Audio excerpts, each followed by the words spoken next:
আগামীকাল 14 জুলাই 2025-এর জন্য short term watch list. প্রথমে আমরা আসবো মার্কেট অ্যানালিসিস।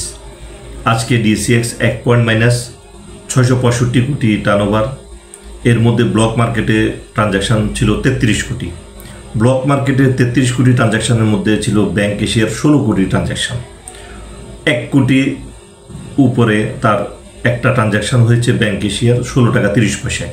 এটা একটা রিয়েল ট্রানজ্যাকশান ব্লক মার্কেটের। যখন কোনো শেয়ারের ব্লক মার্কেটে রিয়েল ট্রানজ্যাকশান হয় তখন বুঝতে হবে যে এই শেয়ারের মুভমেন্ট আসার সম্ভাবনা বেশি। তো যেহেতু ব্যাংকের ব্লক মার্কেট, তাহলে বুঝতে হবে যে ব্যাংক সেক্টর ভালো করবে। আবার যেহেতু ব্যাংক এশিয়ার যেহেতু রিয়েল ট্রানজ্যাকশান, তাহলে বুঝতে হবে যে ব্যাংক এশিয়াও ভালো করবে, অর্থাৎ তার real transaction block market transaction দেখে বোঝা যাচ্ছে। এখন আসবো হলো যে ইন্ডেক্স। আজকে ইন্ডেক্সটা ডোজি সাইন করেছে। ডোজি সাইন করা মানে ইন্ডেক্সটাকে এমন এক জায়গাতে আজকে দাঁড় করিয়েছে যে এখান থেকে আপনি সাধারণ দৃষ্টিতে দেখলে মনে হবে যে মার্কেট ফল করবে। আর আপনি যদি টেকনিক্যালি যদি কথা বলেন, টেকনিক্যাল অ্যানালাইসিস অনুযায়ী যদি বলা হয়, মার্কেট এখান থেকে আবার বাড়বে। অর্থাৎ মার্কেটে হয়তো একটা দিনের ক্যান্ডেল শো করতেই পারে, তবে মার্কেটের টার্নওভার বলছে যে মার্কেট পজিটিভ থাকবে। তো আমার ফলোয়ার সাবস্ক্রাইবার যারা আছেন, আমার শুভাকাঙ্ক্ষী যারা আপনারা আমার ভিডিও নিয়মিত দেখেন, অর্থাৎ এই মার্কেটে আপনার ভয় পাওয়ার কিছু নেই। আজকের যে টার্নওভার, এই টার্নওভার বলছে যে মার্কেট এখান থেকে পজিটিভ থাকবে। এখানে 13 কার্যদিবসের মধ্যে 2 দিন এক করে 2 পয়েন্ট মাইনাস ছিল।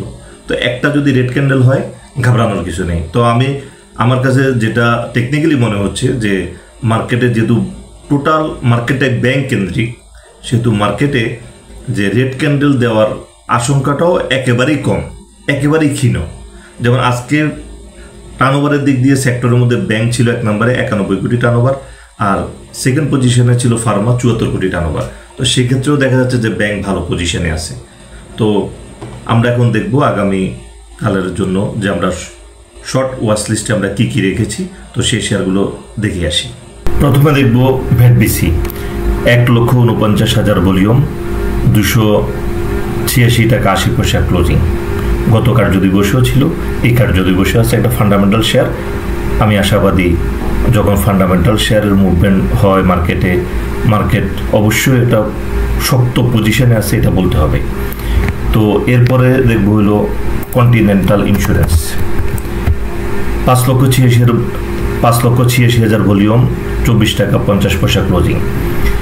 এমএসিডি ভলিউম, চার্টের পজিশন, রিস্ক ফ্রি পজিশন, অর্থাৎ মুভমেন্ট করার মতো জায়গাতে আছে কন্টিনেন্টাল ইন্স্যুরেন্স। এরপরে আসবো ঢাকা ব্যাংক। 62 লাখ ভলিউম, 11 টাকা ক্লোজিং। বিশাল ফল, বিশাল ভলিউম। এই ধরনের ফল যখন হয় তখন এটা বাউন্স ব্যাক করে। তো আমি আশা করবো আগামী কার্যদিবসে যদি মাইনাসে পাওয়া যায়, এখানে আবার কেনা উচিত শেয়ার, এবং আমি আশা করব যে এই ভলিউমের শেয়ারের মুভমেন্ট আসবে। এরপরে যেটা দেখব কেডিএস, 5,12,000 ভলিউম। এটা গত 2 কার্যদিবসে আমাদের ওয়াচ লিস্টে আছে। খুব ভালো পজিশনে চার্ট, এই জন্য ভলিউমও সন্তোষজনক, কারণ এই শেয়ারের অল্প ভলিউমে খুব দ্রুত প্রাইজিং হয়। এই কারণে এই শেয়ারটা আজকে 2 দিন, আমি পরপর 2 দিন এটা আমাদের ওয়াচ লিস্টে রেখে দিয়েছি কেডিএস। এরপরে আসবো এলআর গ্লোবাল।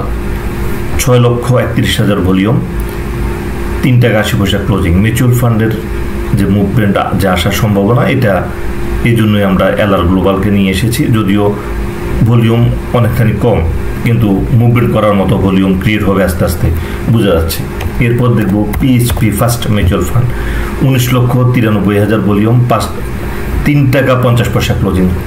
মিউচুয়াল ফান্ডের মধ্যে সবচেয়ে আকর্ষণীয় জায়গায় এই শেয়ারটা আছে, পিএইচপি ফার্স্ট মিউচুয়াল ফান্ড। এবং আমার ওয়াচ লিস্টে গতকালকে ছিল ইবির ফার্স্ট মিউচুয়াল ফান্ড, সেটা আজকে হল্ড ছিল। তো সেই অনুযায়ী আমরা পিএইচপি ফার্স্ট মিউচুয়াল ফান্ড খুব আকর্ষণীয় জায়গায় রয়েছে, এবং এখান থেকে মুভমেন্ট করার মতো জায়গায় রয়েছে। PHP first mutual fund 19,93,000 volume. এরপরে আমরা দেখব সিমটেক্স। এটা একটু ফল শেয়ারটা, তারপরও আমরা আশাবাদী। 15 টাকা 70 পয়সা ক্লোজিং, 15,34,000 ভলিউম সিমটেক্স। তুলনামূলকভাবে এই শেয়ারটা একটু দুর্বল শেয়ার, কিন্তু এটার মুভমেন্ট করার মতো শেয়ার সিমটেক্স। এরপরে আসবো সিটি ব্যাংক, আজকের সবচেয়ে আকর্ষণীয় জায়গা রয়েছে সিটি ব্যাংক, এবং এটার আমরা যদি ক্যালকুলেশন আমরা খেয়াল করি, সেটা হলো যে ব্রেকআউট, অর্থাৎ এখানে ভলিউম ছিল 72,85,000, আজকে ভলিউম কম ভলিউমে সে ব্রেকআউট করেছে 67,64,000 ভলিউম। অর্থাৎ এটা ইন্ডিকেট করে যে এখান থেকে একটা ভালো মুভমেন্ট আসার মতো এই শেয়ারটা রয়েছে এবং খুব ভালো পজিশনে রয়েছে। আমরা যদি হিসাব করি ব্রেকআউট, আবার দেখিয়ে দিচ্ছি, এটা হলো যে এখানে এখানে যদি একটা ড্র করি, আর আমরা যদি এই ক্যান্ডেলটাকে আমরা হিসাবে নিয়ে আসি, এই ক্যান্ডেলটাকে, তো এখানে আমরা দেখব যে তার এখানে ভলিউম ছিল 72,85,000, আজকের যে ভলিউম সেটা হলো 67,64,000।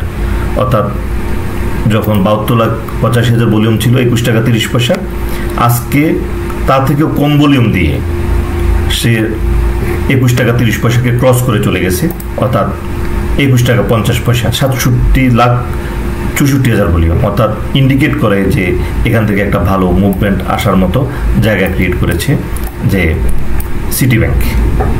তো আজকের দিনের সবচেয়ে ভালো পজিশনের শেয়ার ডেফিনেটলি সিটি ব্যাংক। তো আজকের আলোচনা এই পর্যন্ত, আশা করা যায়।